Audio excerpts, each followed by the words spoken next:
Good morning, everyone. Welcome to Coffee and Cookies, where coffee is a staple and I'm the sweetness, so you know. Today's Tuesday, and my name's Lindsay. Yes, just going through my checklist. And what else? Oh, and today's show is sponsored by Social Media Torch. If you need digital marketing services or interested in getting a SME, if you don't know what that is, you should go check out our website at www.socialmediatorch.com.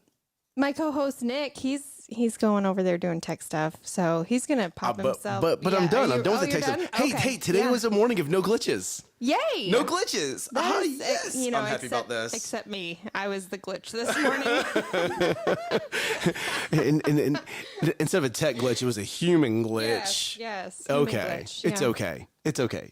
The audience loves you. I'm sure they're going to forgive you. It keeps the morning interesting. There you go, right? What is Lindsay going to say this morning? We never know. There you go, right? I like. Let's do a little split screen action. We're going to get right into this. Oh, hold on if I did that wrong. Ba-doop, ba-doop. There we go. Got everyone on the correct sides. I appreciate that. You know. Yeah. Your camera was a little finicky earlier, so I have us flip-flopped on my screen right now. Uh-oh. Yeah. Uh-oh. But we're good now. Off. We're good now. Throwing him off. Yes, on purpose. Keeping him on his toes. You know, kids are good at that. I'm not a kid. No, kids are good at that, though. Yes, they are. You never know the What's next gonna thing come out is of going to their come mouth. out. Yes. I know. It's absolutely. I'm so far away from the mic right now. Okay, good. Everything's working. It's so much greatness because sometimes they surprise you and you're like, did my child really just say that? Oh, we need to.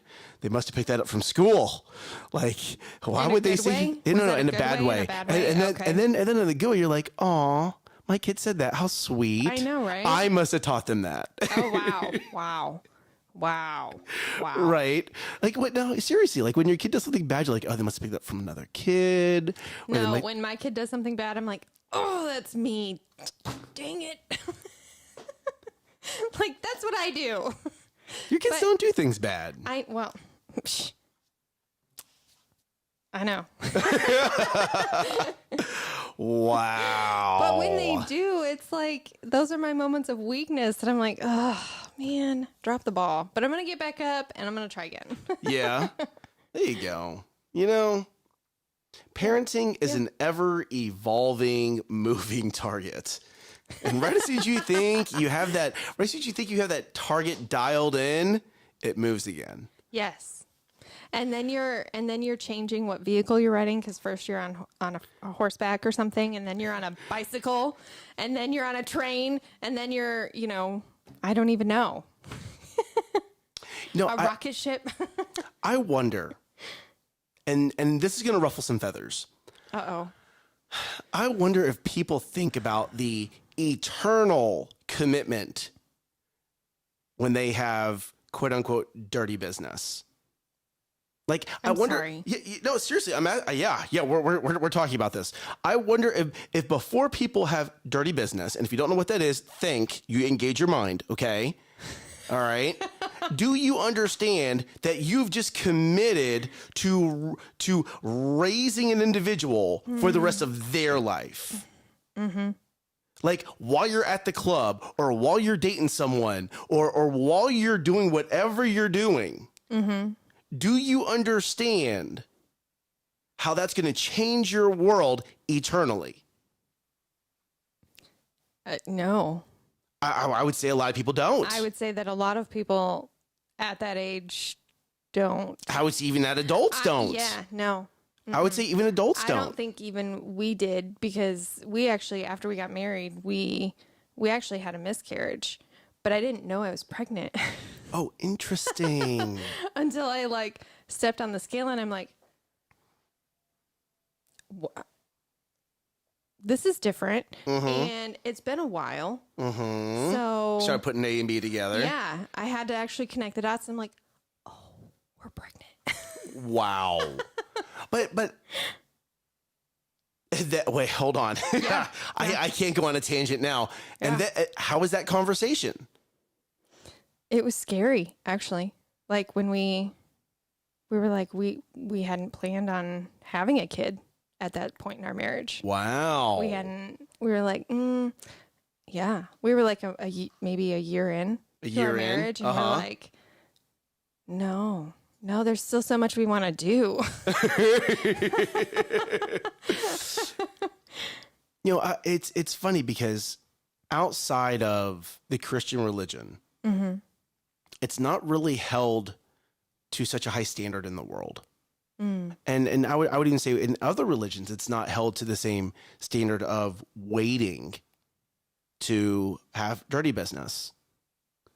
And I think that's why you're seeing an explosion right now of single parents.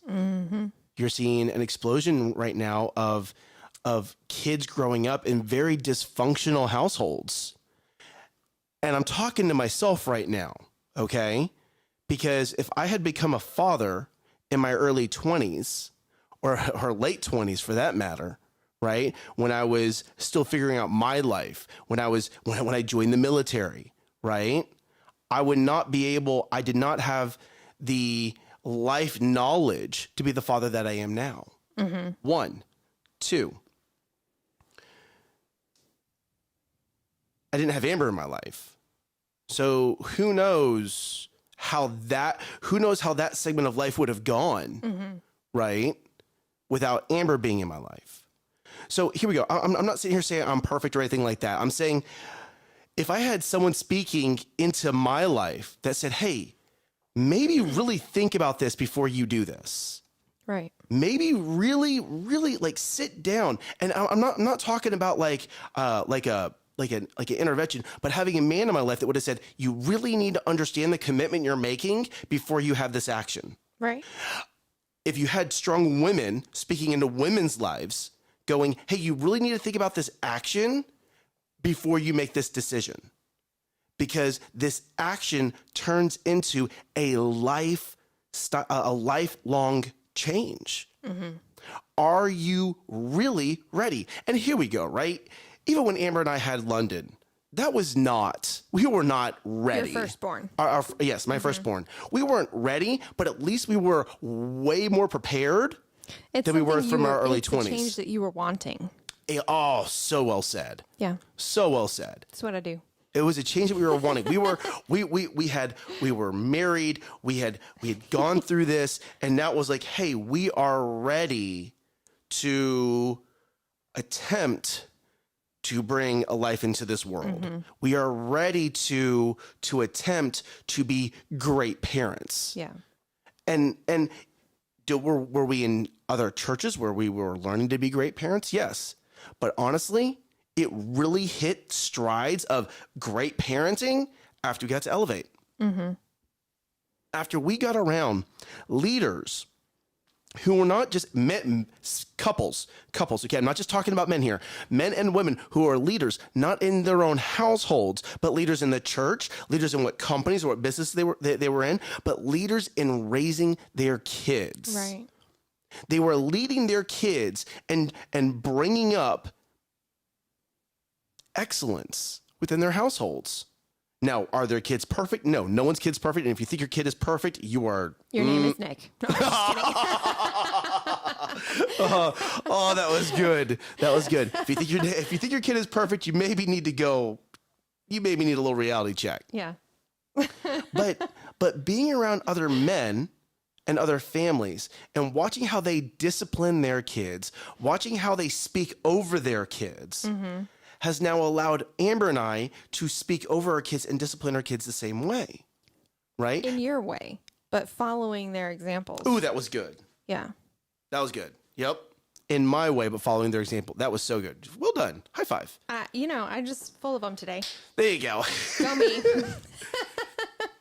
So, if you're sitting here and you're a bit younger, or you're sitting here and you're engaged, or you're sitting here and you're newly married, or you're dating, whatever. Sure. Whatever it is. So something that I wish that Amber and I would have done, okay, is written down a short list. What are 2 to 3 things we really want to do before we have kids? Is it travel somewhere? Is Is it have a certain experience? Is it something that now that we have kids? It's like your pre-kid bucket list. Oh, that's See, good. there's another one. Lindsay's on fire today. But that's perfect, right? I'm literally saying, like, I could write a whole chapter in a book, or even write a whole book on the pre-kid bucket list. That would be the name of the book. That'd be the title of the book, right? And then you got your post-kid bucket list. Ooh, there you go. Because some of the things that maybe would have been in a pre-kid bucket list includes maybe a couple more trips. And not because of COVID, but because it's more difficult to travel with kids. Oh my gosh. There's a lot more planning that's difficult. involved. It is. And a lot more stuff. A lot that more. You have to Oh, take. yes. Like if you plan to travel when your kid is tiny, you have so much stuff to take. It's so ridiculous. much. And like we didn't travel. There was like a 5-year period when the kids were a certain age. We're like, we're not going anywhere. right. And some parents, they may be like, oh yeah, like we travel with their kids all the time. It's not that big of a deal. Congrats to you. Congrats to you. Kudos to you. Right. Yes, because amazing. Well, I mean, I say getting out of my household is a military movement. It literally is, between, especially right now that it's cold out, it's all the kids have to be ready. All the backpacks have to be packed. All the jackets have to be on. Everyone has to get into the vehicle. All the seatbelts. Yeah. And then I can turn on the truck, and then we can go. Right. But there's these checklists, and thank God I have Amber, because Amber's really good about the checklist. Life without Amber would be scary. Oh man. It's funny. I look back at some of the women I dated, and I dated visionaries, right? And thank God, God had knew, like, Nick, you need an integrator. You need an integrator. There's somebody else better for you. Yes. Oh, yeah. Oh, my goodness. And if one of my ex-girlfriends watching, they're agreeing with this. Like, yes, Nick needed, even they would agree that Nick needed an Amber, right? So that's hilarious. I don't know why I went down the direction. Anyway. But seriously, right? Like seriously, but before you do this dirty business thing, okay? Back to the dirty business. Back to the dirty. Yeah. Make sure that you understand the commitment that you could be expecting, and make sure that you're actually right. Make sure that you're mentally, like, you've decided, yes, I'm ready to have kids with this individual. And I want this person to be a part of my life forever. Because you're not just signing up for the kid that comes out. You're also signing up for the person that you're dirty businessing with. There you go. But you have to think, people don't think that way right now. I mean, so there's this guy that I watch, and he's a very popular speaker. It's not my pastor, which he is a popular speaker. But he talks about this hookup generation and how it has been destroying the family in America, because you have now a lot of single parents, and not only does it damage the child growing up, because they don't get to see what a healthy relationship looks like, but it's also damaging the adult. Yes. Because now the adult does not have a healthy relationship to help, hear me on this, to help with raising the children. Right. To help with raising the kids. Because if I have a healthy relationship with Amber, we are better as a team raising our kids than me doing it one way or Amber doing it her way. Right. Right? And maybe conflicting. So the kids are getting one set of expectations in this household and another set of expectations in this household. Totally different dynamic. There's a guy that's actually in our men's Bible study that is having that dynamic right now. And the child comes to his household, and there's structure in place. There's a lot of love in place. There's attention. There's communication. And then this child has to go spend a week at the mom's household. Where and it's the different. No, it's not different. It's the polar opposite. The child is ignored. There's no communication. And the father sits here, and every time he gets his child back, it's like starting that wheel turning again. Yeah. Yes, communication is good. Yes, hugs are good. Yes, you have friends. Yes, you are loved. And you know, as a father And you want to, and let's just go the other direction. I'm sure there's households where are flip flopped, right? Where the mother is the loving one, the communication one, and the father is the negativity, right? I'm sure, but I'm just using the example that is currently in my life. Okay. Every week he has to restart this cycle, and that takes energy. It takes energy, and It's draining. And it can be draining. It can absolutely be draining. You know, so I say this, and if you're watching this, please just hear me on this.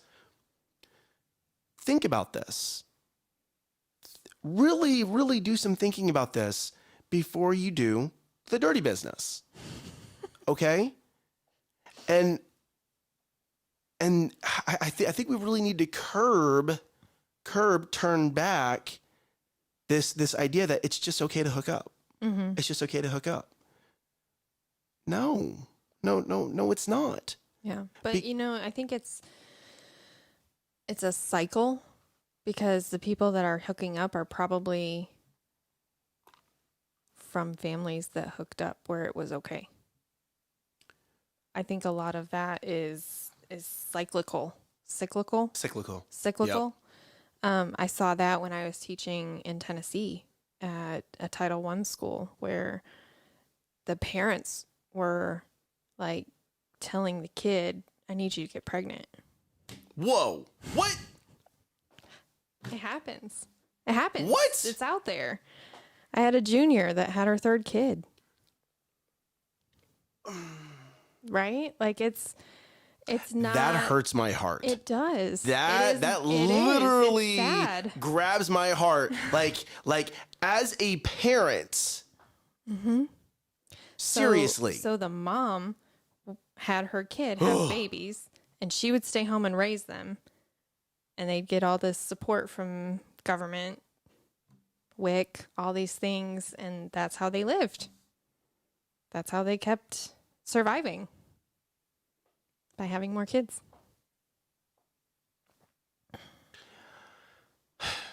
I am not in that situation. I am doing everything in my power right now to not judge.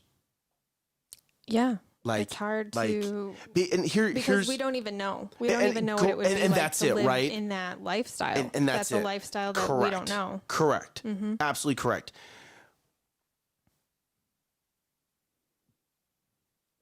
But as a parent, do better. As a child, I hope something changes. I really do. And for those kids, I hope something changes. I really do. There's nothing I can do because I'm not in that situation. I cannot speak to that situation. I can speak to my world, my sphere of influence, the people who are watching this show, right? Yeah. And say, think before you do. Well, I think that goes with any action that you're doing. Yes. What are my consequences if I follow through? Or blessings. Or blessings. Correct. What are the consequences or blessings? What is the outcome that this will result in? But how many people teach their kids to think that way from the beginning? Like, is that how... I don't know that I'm talking to my kids that way yet, of like, okay, here, this is your decision in front of you, right? Like, helping him walk this path while helping her walk this path of, this is the decision in front of you. If you choose to go this way, this is what will happen. If you choose to go this way, this is what will happen. Well, I think there's a level of maturity that needs to be established, that needs to originate from the child before you can start having those discussions. Like, maybe a 5-year-old doesn't understand that. Maybe even a 10-year-old doesn't understand that, right?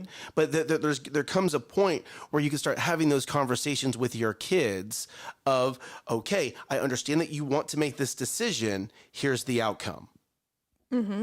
Okay. Yeah. You have a road in front of you. You can go right or left. If you go right, here's the results. If you go left, here's the results. Where are you supposed to be? Where are you supposed to be? God has put you on here and given you purpose. Okay? Well, let's establish that. God has you here for a reason. You've been born for a purpose. You can have anything you want if you're willing to pay for it. Right. And when I say pay for it, I'm not always just talking about money. I mean time, I mean energy, I mean health, right? Yeah, I pay for my kids in more than just what I have to buy them. Exactly. So you have purpose, and you can have anything you want as long as you pay for it. If you understand those two things, now I'm going to ask you, are you where you're supposed to be? And I can go through my life and go, there are periods of time where I was not where I was supposed to be. And then I could go through other periods of time and go, I was exactly where I was supposed to be. And now if I start going through my life and I start thinking that way, I will position myself to be in more places of where I'm supposed to be versus places where I'm not supposed to be. That's good. Okay. Now, going back to the teenagers, people who are dating, young people who are engaged, and young parents, okay? Let's go down this direction with you all, okay? One, are you where you're supposed to be? Okay? Do you firmly believe that God has a purpose for you? And are you actively working to identify it, define it, and start to grow it so you can deploy it, okay? The person that's also with you on this journey that you've decided to have some lifetime, have a period of your life with, are they of the same mindset? Okay. Are they wanting the same goals?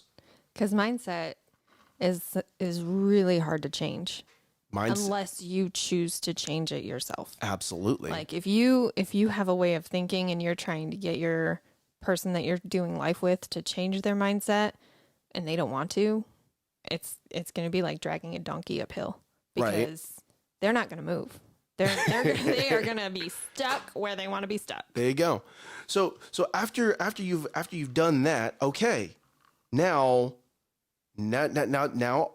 are you willing to pay the price for whatever you want? And then you need to start planning. Great. I know I want this direction. I want to make sure that I'm in the right place at the right time with the right people. Let me start planning on how to get there, and let's start moving down that direction. And then you need to look at that person that's next to you that you're thinking may want to do life with you, and go, hey, this is the direction I'm going. Do you want to go with me? Okay. That's so funny. I actually did that with Dustin. So we actually broke up when we were together, and dating. Okay. Dating. Dating. Yes, when we were dating. Yeah. We were courting each other, whatever you want to call it. We were dating. We actually broke up. And I told him, I said, because we were in college, I said, when this semester's over, I'm moving to Texas. So if you think that this is something that you want to continue further, you have until then to change your mind because I'm gone. This is where I'm going. He changed his mind. I would say mine and Amber's was not so direct, but for us it was, hey, I'm tired of the dating game. Are you tired of the dating game? Great. I'm looking at marriage. Are you looking at marriage? Great. Divorce is not an option. Yes, we definitely had that conversation as right? well. Like, oh, yes, divorce is not an option. If you want to walk down this marriage life with me, we're never going to talk about having a divorce. We're not. It's not. It's not a vocabulary that we're going to employ. I'm going to go to church and we're going to do a premarital course. Are you good with that? Yes. Okay, good. We're going to date for a while. We're going to court for a while because we're not going to rush into this. Other questions. How do I interact with your family? I actually think that one is hard. Like, which one? Which one's hard? The dating for a while, courting for a while. Like, really? Yeah, because there's a book. I don't know where it is. I don't know who said it. I don't know, but it's like, get to the no faster. Get to the yes in business. Like, yes. Why not in life? So you have to think like this was all setting the expectation. If Amber had said no to any of these, I got to know pretty quick. Right. But we. And this is our story, right? We had both been through divorced households that we were wanting to take our time with this. Sure. That was something that we agreed as a couple to do. I think that in my past with guys that I dated, it was very easy for me to tell that this wasn't something I wanted in my future. But it's not that I took action on it right away, which I should have. Okay, so I believe in dating. I believe in dating and having fun, and I believe that is a point in your life that you really need to enjoy. Sure, absolutely. So but I also think in protecting yourself. I said dating. No. I mean like protecting your heart. Yes, dating. Like the longer that you date somebody that you know you're not going to end up with. Okay. So we have two different definitions of dating. Okay. When I'm dating to have here we go. Right. When I'm dating to have fun, we can date. It's not this magical, always over the top emotional bond.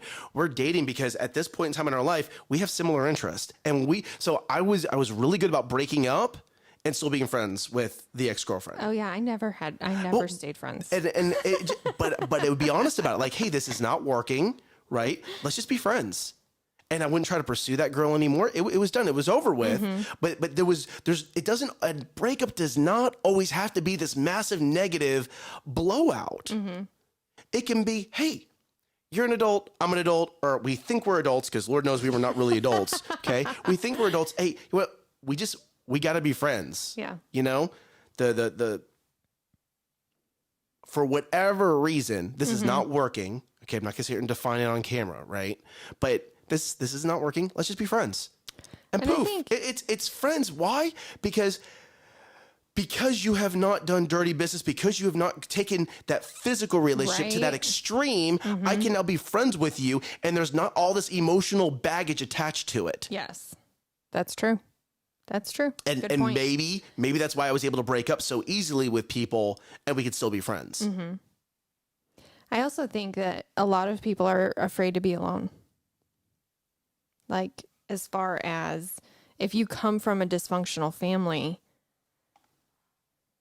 I saw that a lot, like to the extreme, where my dad would kind of jump from one relationship to the next after my parents got divorced. And I saw that. And then my mom, she didn't really date at all, or doesn't really date at all.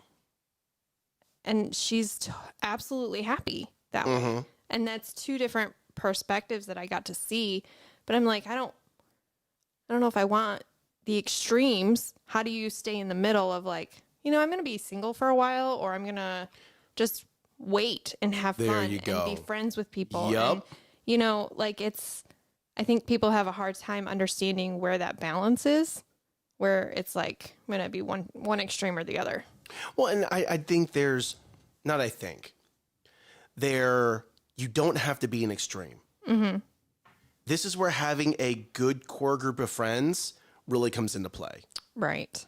Okay. And when I say core group, I'm not talking 20, 30 friends. I'm talking 2 to 3.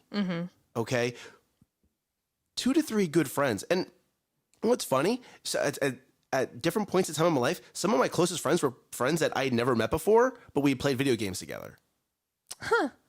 Okay. Interesting. Other times they were coaching friends because I was a gymnastics coach, right? Other times they were street racing buddies because we were into street racing. Because Nick has like 500 lifetimes in his past. Yes, I do. Okay. Other times they were people that I was in the military with. Okay. And at different seasons in the military. When I was overseas is one season. When I was training to become a boarding officer was another season. When I went from different unit to different unit, getting a core group of friends within that unit to do life with. Okay. So having that, so you're not alone. And if you're like, Nick, yeah, I just, one of the things I did is I church hopped. And I would go, when I moved to a new city, I would church hop till I found a church that I could start to resonate with. Okay. And did I go clubbing? Did I go to bars? Yes, I did. I was a young guy. Of course I did. Right. But that's not where I started to build friendships, to make sure that I was not alone, but to make sure that I had friendships that when I would get into a bad situation or a questionable situation, that they knew to pull me out. Okay. And a lot of times, actually, I was normally the designated driver. Here's why. I don't like drinking because I like to be in control. Okay. If you know Nick likes to be in control. Right. Okay. So in the military, I didn't want to get kicked out for a DUI, DWI. So I was normally the designated driver. And that actually helped me be a leader within the unit, because guess what? I was the guy who pulled you out when maybe you were just drinking a little too much, or maybe you started flirting with the wrong person. Right. Right. Because, you get groups of guys, and, in the military, there's women in there as well. And, you just, hey, you don't need to be flirting with this individual right now. Why don't we just step on out? So if you're in a season of life, that is very important. Have that friend that's willing to pull you out of a bad situation. Right. And that bad situation doesn't necessarily mean getting in a fight or, flirting with that wrong person. It could be like, hey, you're making a decision in your life that could be going down the wrong path. Like, are you willing to tell people the truth of what you see in their life? Right. Or even it's, hey, I understand that you want to make this decision. Why don't we go talk to someone? And in the military, there's counselors, right? I was listening to the radio the other day, and there's actually a 1-800 number that will help pair you with a counselor, and you can have like a free session.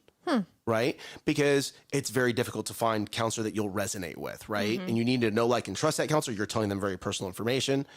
But someone just says, hey, maybe hey, maybe we need to go talk to someone who's a little bit older than us, right? There's a gentleman. His name is David Dotson. Oh my goodness. Mr. Dotson. Dennis Dotson. That's his name. Okay. I don't know this person. Dennis Dotson is actually Travis Hitt's dad. Oh. Very financially well off. Very smart when it comes to finances. Okay. Okay.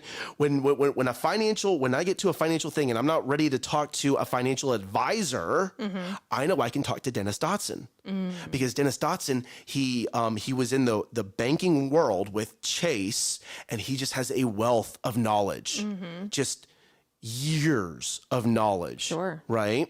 So you need to have people in your life. If there's a marriage question, Gloria's. Find people around you that you look up to, and that's the kind of life that you're wanting to pursue. And if you're sitting here and you live in the Dallas-Fort Worth area and like, Nick, I don't have anyone. Lindsay, I don't have anyone. Come to Elevate Life. I'll introduce you to people and say, follow that couple. Listen to that couple when it comes to business. Listen to that couple when it comes to raising your kids. Right? Listen to this couple when it just comes to life. So find that. Have someone that's willing to ask you those hard questions. Don't be mad at them when they do. Okay? Because you asked for it. Because you asked for it. But start to figure out who you want to do life with that will keep you on that straight and narrow, that will be that friend. Okay? Because the people who really care about you will ask you the hard questions. I'm going to say that one more time. The people who really care about you will ask you the hard questions, and they'll stay next to you when you get knocked down, and they will help pick you up. And then they will either help guide you because maybe they know the answer, or they'll help guide you to someone who does know the right answer. And understand, now let's flip it, right? When you're the one who falls down and you have someone coming up next to you that's helping to guide you, don't fight it. Listen. Take off your pride, put on your humility, and listen. That's it. I'm done.